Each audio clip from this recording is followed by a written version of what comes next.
Still got people coming in, but I can let them in.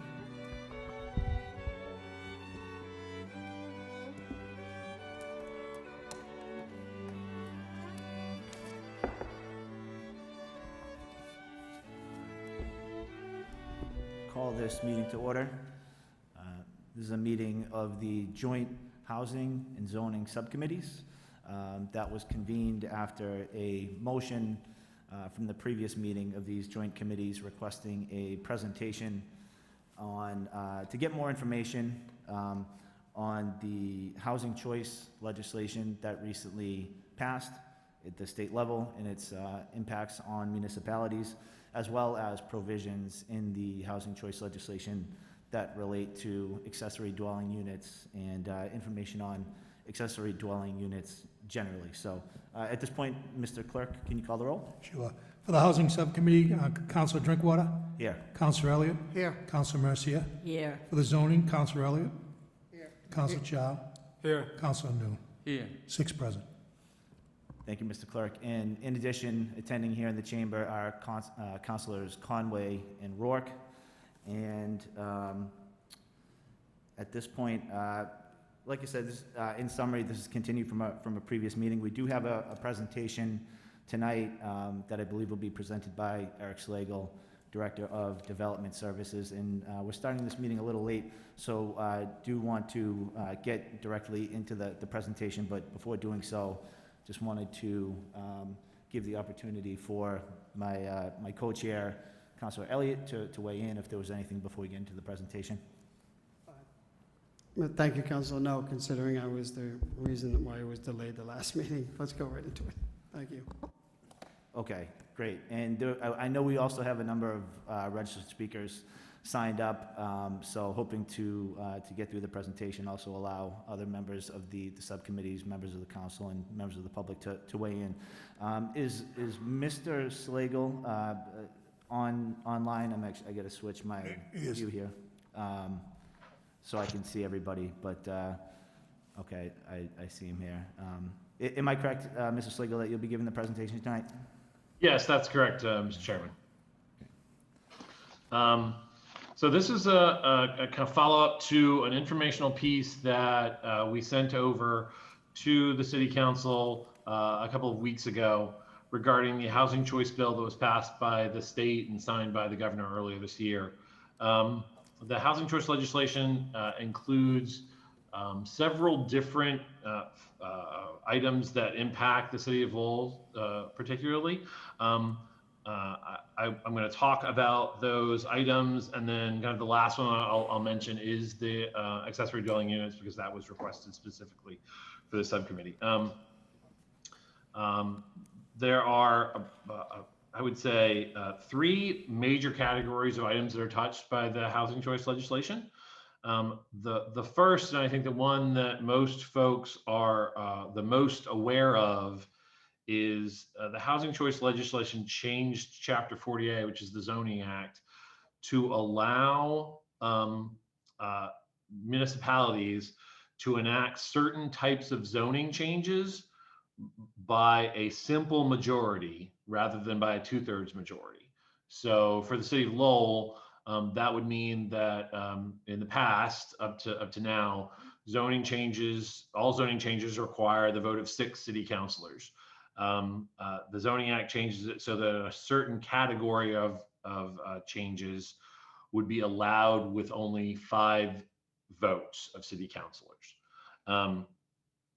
And so there are several different categories of items. Generally, it's allowing multifamily housing or mixed-use developments in certain locations as a matter of right can be passed by the city council with a simple majority. Allowing open space residential development as a matter of right can be passed by a simple majority. That is open space residential development is a term that is has been defined in as part of this housing choice legislation. And allowing accessory dwelling units, whether in the principal dwelling or on a detached structure as a matter of right, can be done by simple majority under the housing choice legislation. They also are a group of items that are allowed by special permit that can be done with a simple majority, and that would be multifamily housing or mixed-use development in certain locations, an increase in density of a particular use in multifamily or mixed-use development can be done by a simple majority. Accessory dwelling units in a detached structure by special permit can be done with a simple majority.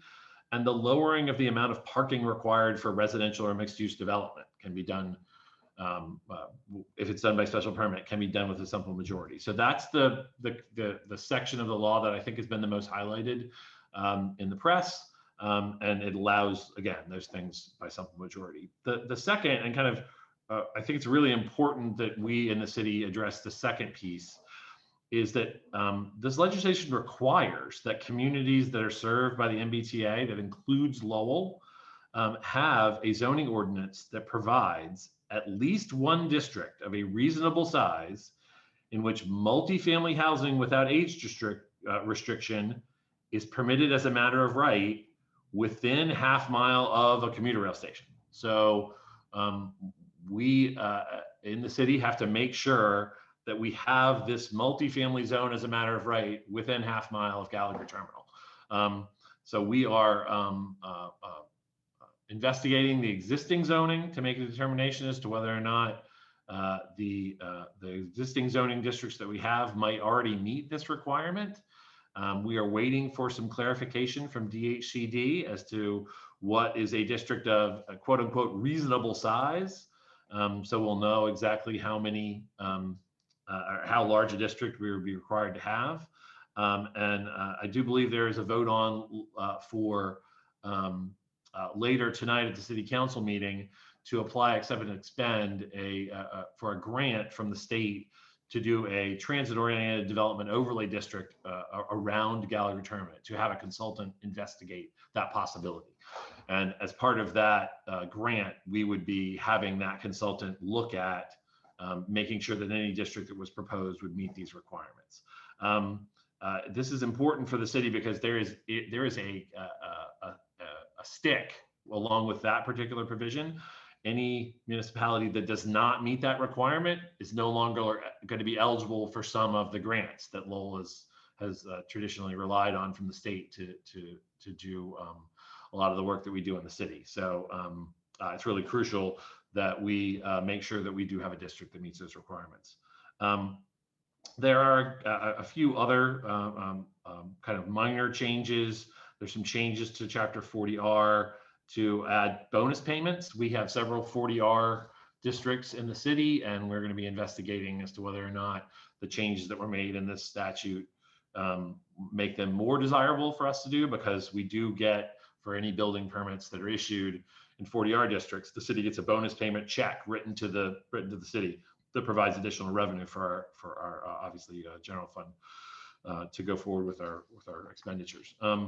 And the kind of the final one I would mention is that abutter appeals of special permits or variances or site plans that have been approved by either the zoning board or the planning board.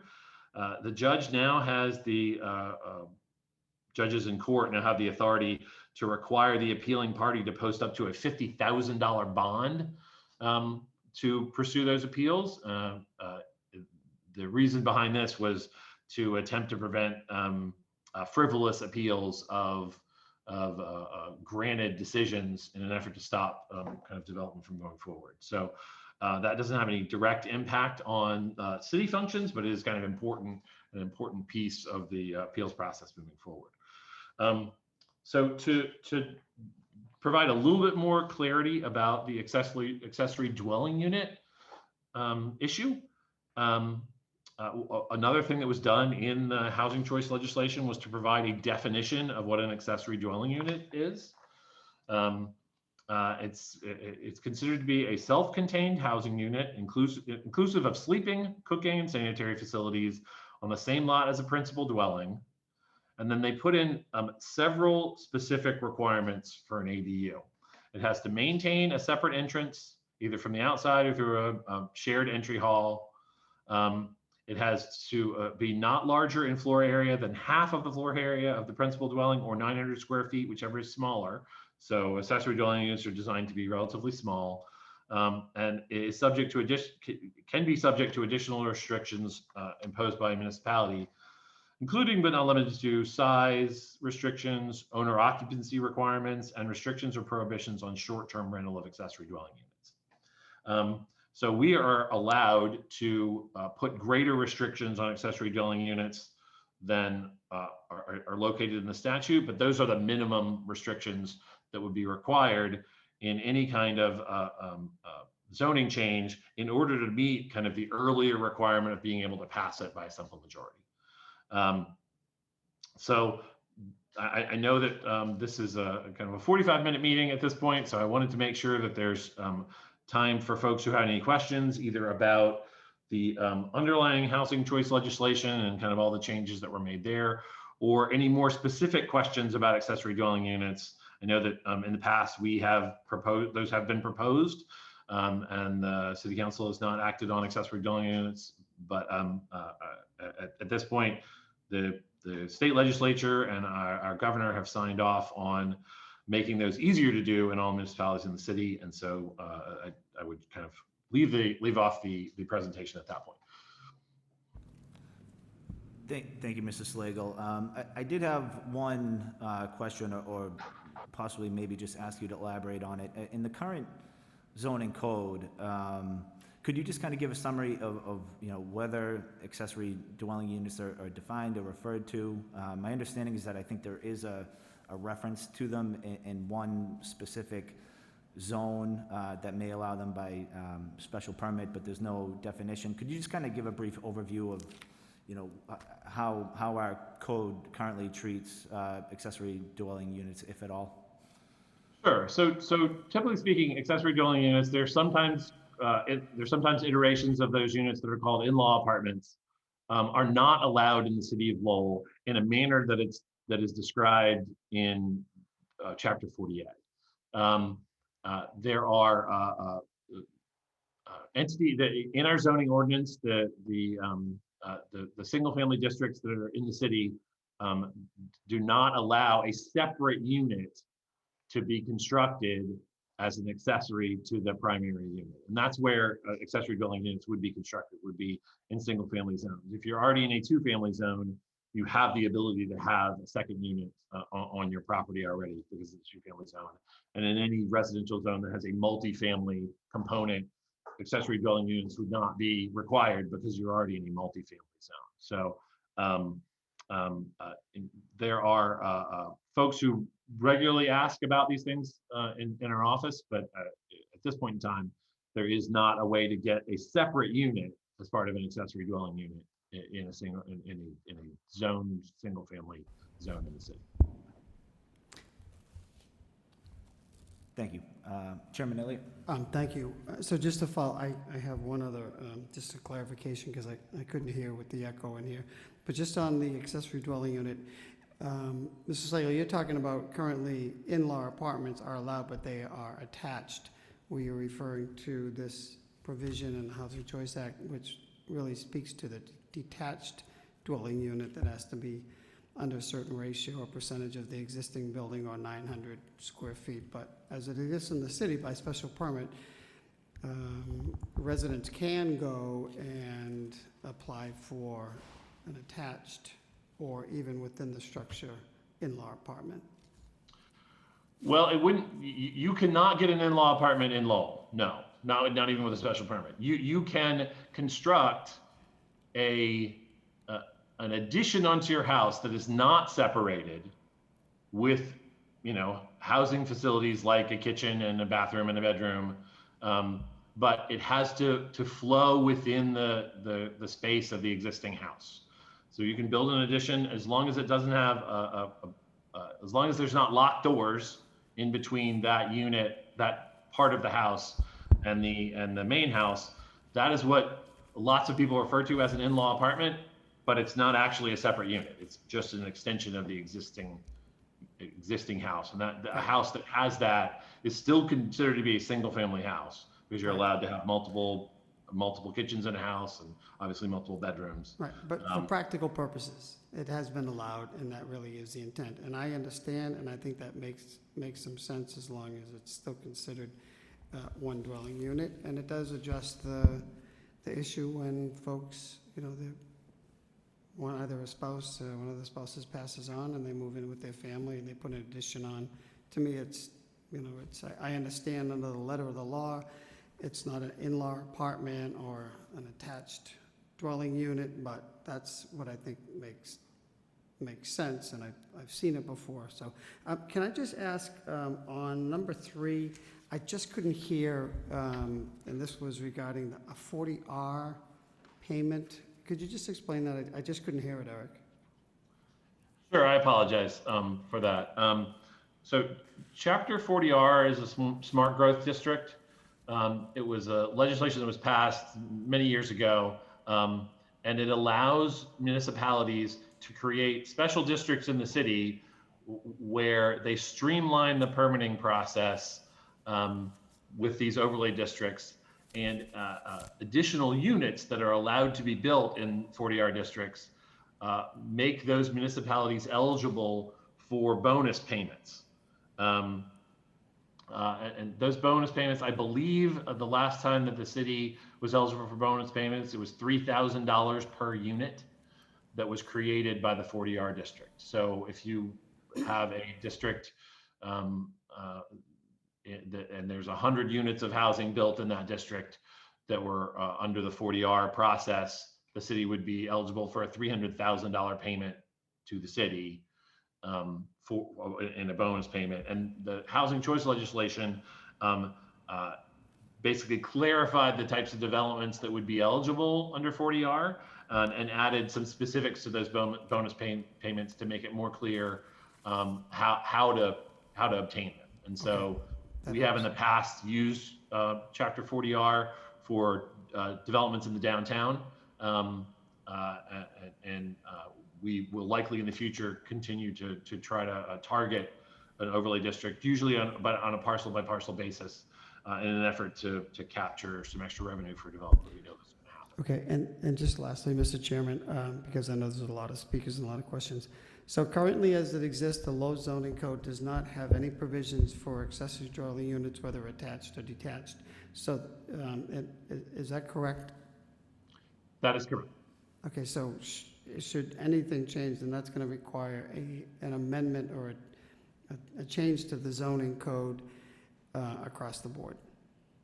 Correct, and that the housing choice, if you do it the way that the legislature has set up, the housing choice would allow certain of those amendments to be done by a simple majority vote as opposed to a 2/3 majority of the city council. Okay, thank you, Mr. Chair.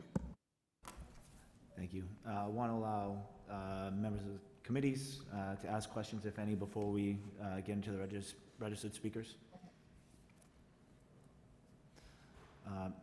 Seeing none here in the chamber, Mr. Clerk, why don't we allow the registered speakers to weigh in? Okay. Deb Forgione.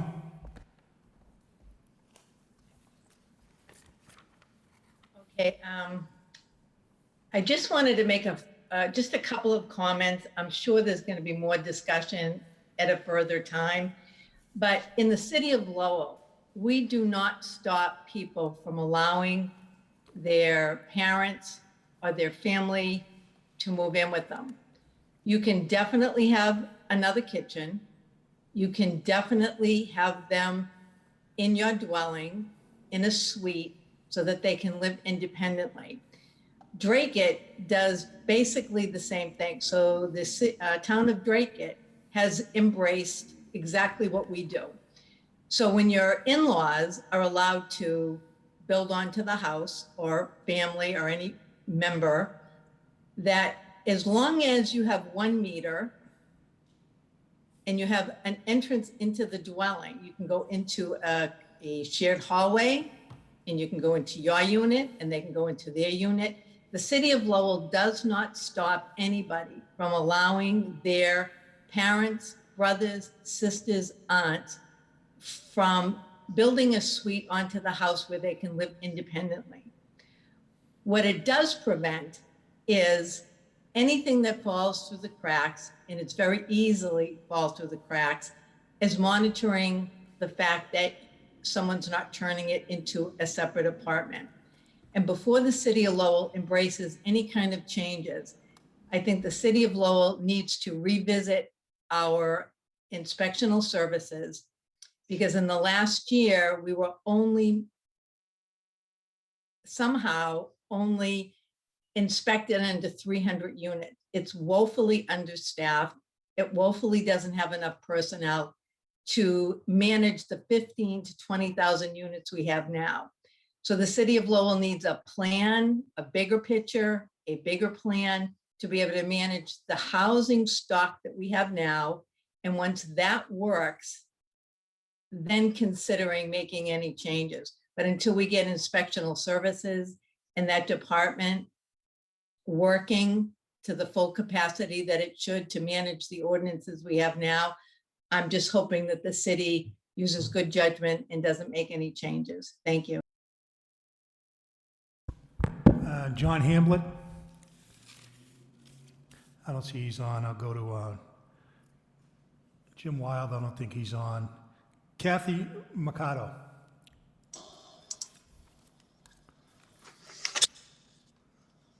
Hi, good evening. So I'm stepping in for Jim. He's not here. He had to step off. He has a class tonight, but he wanted to say that he sends his speech with me. So I'll just read what he says, and I'll just give my point of view as well. So first of all, thank you for listening and having this meeting. The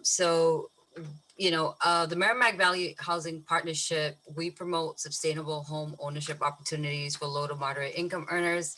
So we see what's going on in regards to housing and, the affordable housing crisis.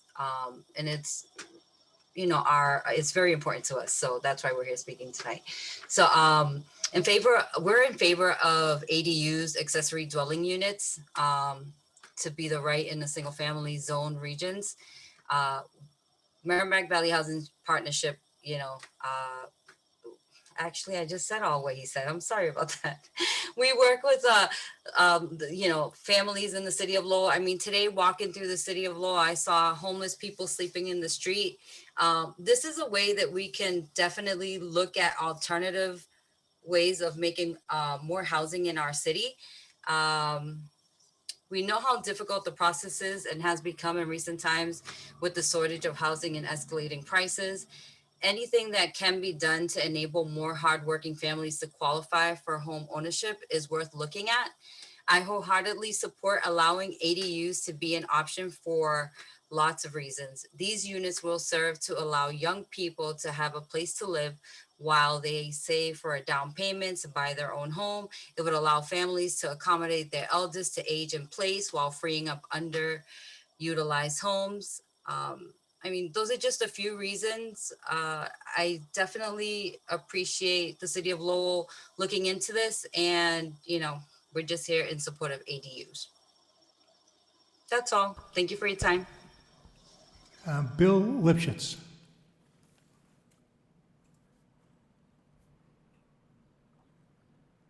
Hello. Hi. Good evening, councilors. I am with Common Ground Development, which builds affordable housing in the area. And as a nonprofit developer of affordable housing, Common Ground Development is aware of the long and often slow process to obtain funding and build housing units for low-income people. So accessory dwelling units in a single-family zoned area is one way to increase the supply of affordable housing without creating large subdivisions or concentrations of low-income families. It would also allow current homeowners to provide decent non-nursing or retirement housing for earlier generations, starter housing for the next generations of their family, or to create an income stream while accommodating others who are underhoused or in danger of becoming homeless. So I also think it's important for the city to maintain some design control so that neighborhoods do not get overbuilt and become eyesores. But overall, ADUs would be useful in improving the amount of affordable housing in the city. Thank you. Carl Howell?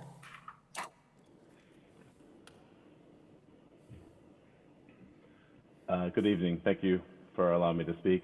My name is Carl Howell. I'm a member of Community Teamwork, and I'm here today to provide some support for the housing choice amendments that Eric Slagle presented here today, but also to advocate for further discussions that could lead to changes in zoning in Lowell to allow ADUs for a right for single-family zoned land.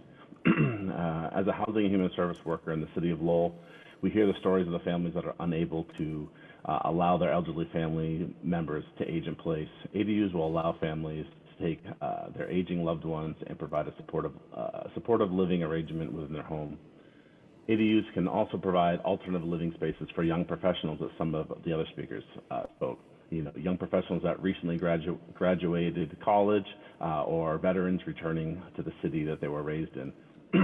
Housing costs are skyrocketing in the city. The rental market is unaffordable.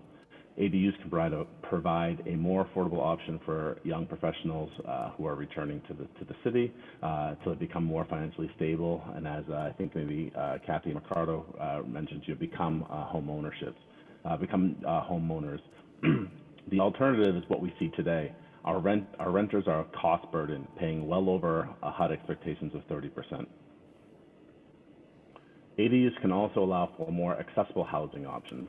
The city of Lowell has a very limited stock of accessible housing for those with disabilities. This housing shortage makes it very difficult for those who are building accommodations to access safe housing. ADUs can allow family members and owners to build suitable housing options for people with disabilities. CTI's recent community needs assessment provided data that shows that the average renter spends 55% of their income on housing. The average homeowner has a delta of $10,000 to bridge between their income and what they can pay for housing. ADUs have the ability to provide more affordable housing options for family members that can lead to economic gains and improve generational wealth. I hope the subcommittee and the city council look at the data and do their research. Housing access is a problem. The city needs more affordable options, and ADUs can open up housing stock that both seniors and young professionals are currently struggling to maintain. Thank you for your time. That's it, Mr. Chairman. Thank you, Mr. Clerk, and thank you to all of the registered speakers for taking the time to weigh in on this issue tonight.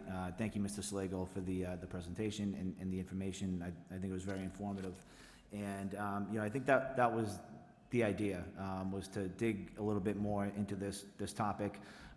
It is a little bit of an abbreviated meeting tonight, and I think probably appropriate that we continue to weigh in over time.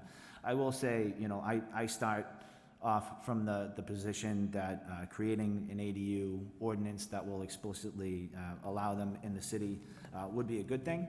I know there are ways for people to create additions on their home without a separate entrance with that doesn't lock in between to allow family to potentially move in, but I think it would be good to continue the discussion to also consider an accessory dwelling unit policy to add rental housing to the city as well. That doesn't have a specific residency requirement that would require a direct relation between the person in the ADU and the person in the primary residence.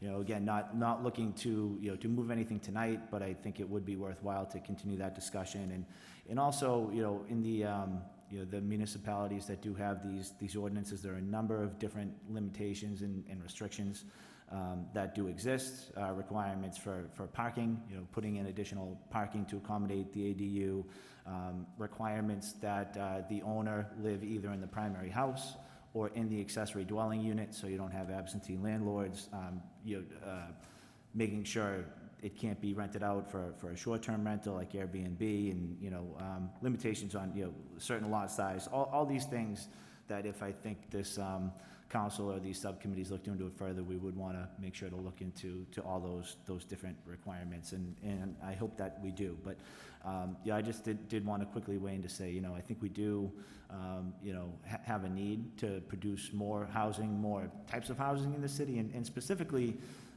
in our single-family zone neighborhoods, because, you know, if you just look at the home prices, you see what's selling out there, it's selling for over asking price. A lot of younger families are having trouble being able to afford what's currently available in the city's single-family neighborhoods, and also I know seniors who are looking to downsize are having trouble finding smaller homes that would fit their needs. So, you know, with that, I just wanted to say, you know, I think this is a good discussion. I'm glad we're having it. You know, I hope we can, you know, continue it probably into another meeting to dig into the policy a little more. But just, pardon me, wanted to weigh in with those comments. So at this point, we'll open it up to other members of the committees once again, or members of the council with any questions or comments.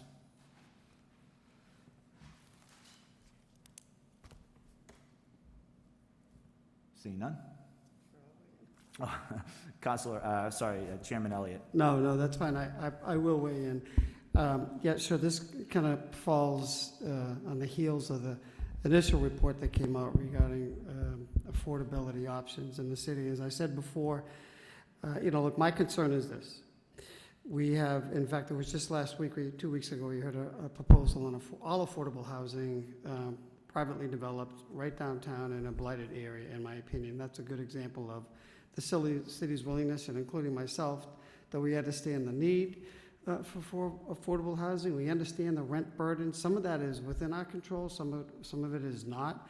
And I'm always open to some incremental change, but I also feel that Lowell is not going to solve all the housing crisis. We have 120,000 people in 13 square miles. And week after week, we go through you know, concerns trying to address traffic and speeding and parking in all of our neighborhoods. So with all due respect, I don't support, whether it's fourth, fifth, or majority accessory dwelling units. It does look good on the face, I understand, but as we mentioned, we call them what they want.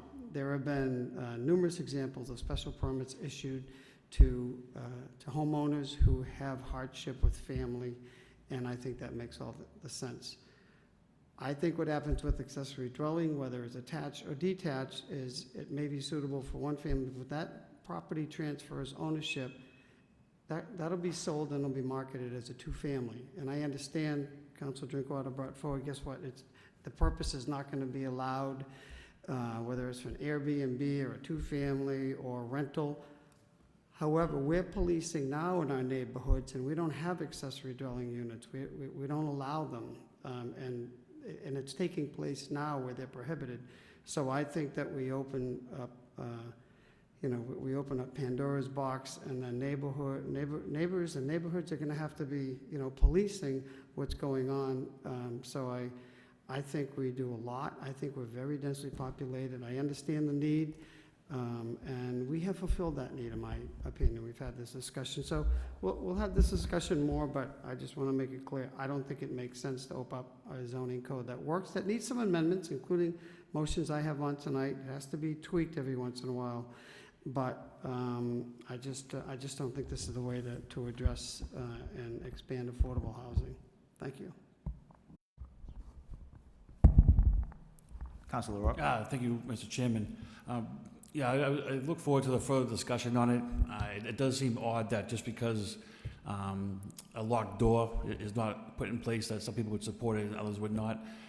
But I do think that going forward, we have to continue to talk about smart growth and how we can keep our seniors in the city, how to keep our college graduates that have gone through school and that have a massive amounts of debt to pay back, looking to come and stay and work and live and raise their family in the city.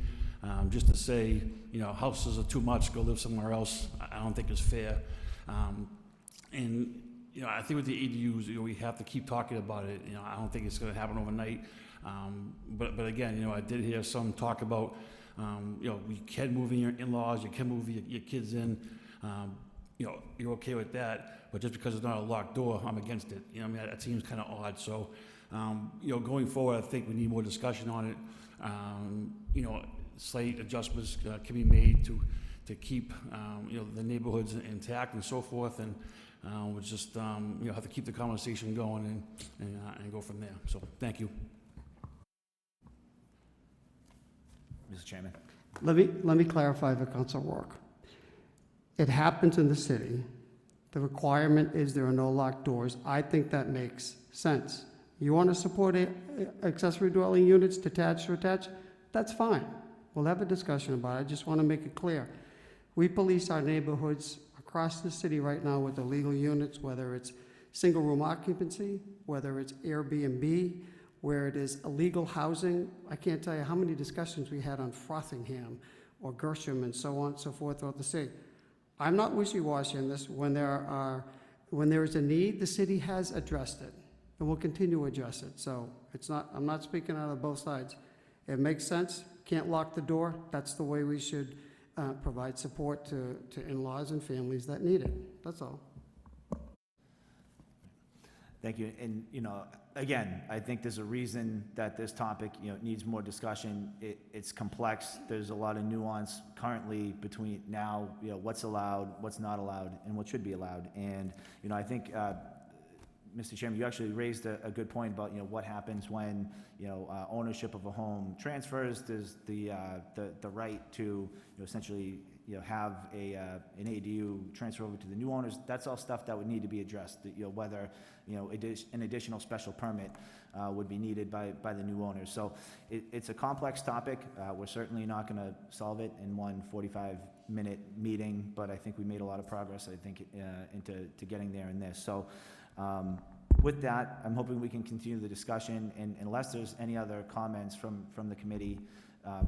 Sorry. Yeah, I would just ask for the next subcommittee meeting, maybe Mr. Slagle could write to the council a report on how we can, what's legal to allow seniors or in-laws to live in the same house. What's allowed to have, a young married couple or someone that just gets back from serving their country, to live in with their parents or, something like that. Is it as simple as not having a locked door and it's allowed, or if there's a locked door in place, you can't do it? So I'll just be curious what Mr. Slagle's opinion is. Okay. I mean, I think if that were made in the form of the motion, just to get a follow-up report in writing on what currently is allowed versus what we would need to put in, motion on the floor. So move. I make the motion. Motion moved and seconded. All those in favor of the motion say aye. All opposed, nay. The ayes have it. Motion carries. So with that, I think we'll have an additional report. And rather than adjourn, I think we can I would entertain a motion to continue the meeting of the joint subcommittees, and we can reconvene when we receive this follow-up report. So moved, Mr. Chairman. Moved and seconded. Second. All those in favor say aye. Aye. Motion carries. Meeting is continued. Thank you.